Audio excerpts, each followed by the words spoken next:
Announcement guys. Another verse, another day. Alam nyo ang sabi ng 1 Peter chapter 5 verse 7, cast all your cares to the Lord, for He cares for you.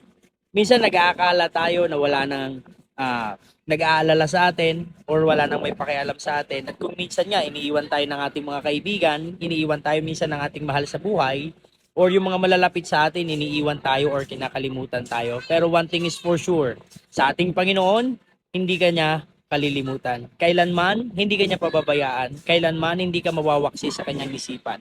24/7, may care sa iyo ang ating Panginoon. 24/7, mahal ka ng Diyos. Kaya ano man ang iyong dalahin, ano man ang kabigatan na meron ka ngayon, ano man ang iyong pinagdadaanan ngayon, ibigay mo yan sa ating Panginoon. For He cares for you. For He loves you. Okay ba yon? Done deal? Done deal.